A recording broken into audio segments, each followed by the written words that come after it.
breaking news. Apparently, I Set My Friends on Fire. They're firing shots at Warped Tour. Warped Tour made a playlist called Warped Core that has like your Warped Tour essentials: A Day to Remember, My Chem, Panic, Fall Out Boy, Good Charlotte, right? And then we have I Set My Friends on Fire. There's only 30 songs on it. So Matt Mahena, the vocalist of ISMFOF, Warped Tour, you have some major explaining to do.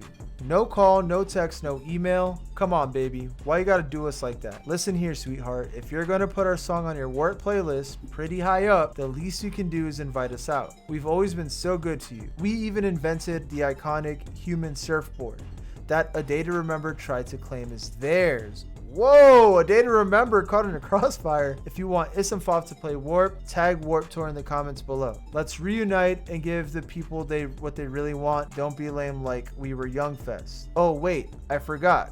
We're talking about the same people. Now, if you guys don't know what happened with the whole We Were Young Fest thing, if I remember correctly, ISMFOF was kind of like offended they didn't get invited out, because if you guys don't remember, that first We Were Young Fest, the lineup was crazy. People literally thought that the lineup was fake because of how crazy it was. I feel like this was like the first time in a long time where a festival tried to do this. Basically have all these Warped-esque bands in one go. I feel like it brought the scene together, as much as people hate We Were Young because of the whole nostalgia bait and like selling off of it and stuff.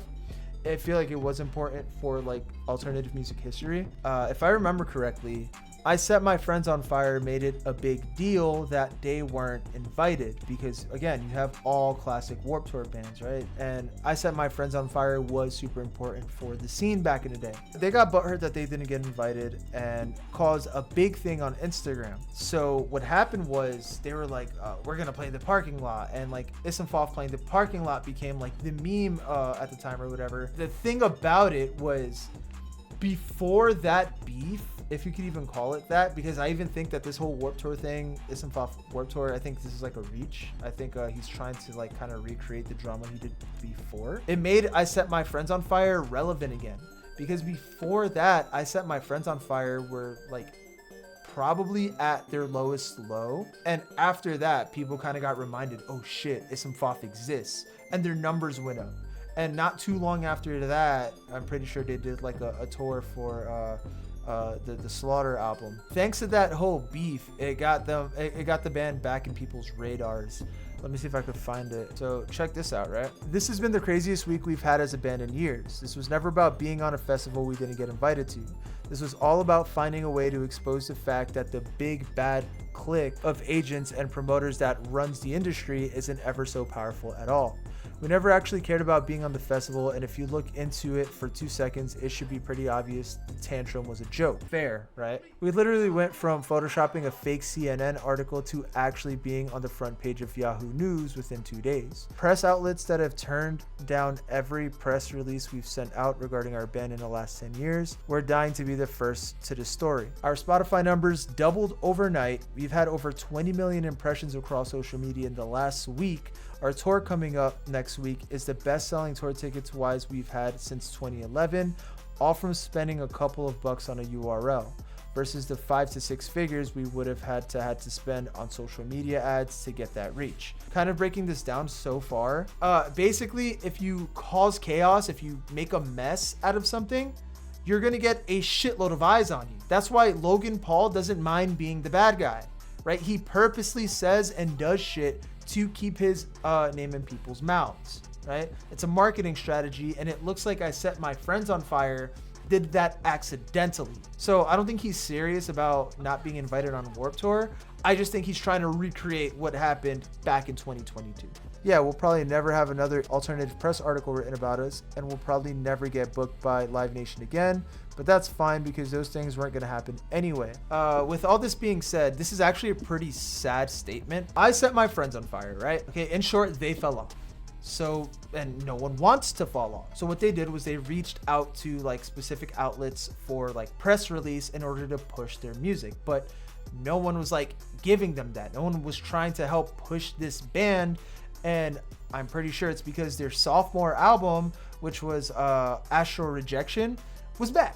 after that, no one liked it. They lost Nabil. Like, it was just like no one cared about the band anymore. I haven't opened my DMs in a while, but sometimes like I'll go to my hidden messages on Instagram, and it might be an ego thing or like the request. Someone will ask me something and I kind of just ignore it. It's just because like I don't feel like replying. Bill Murray did that to me today. Bill Murray, I hit him up for something for a video. He left me on red, right? It's a thing people do. Why? Because I am irrelevant to Bill Murray and the band's life. Okay?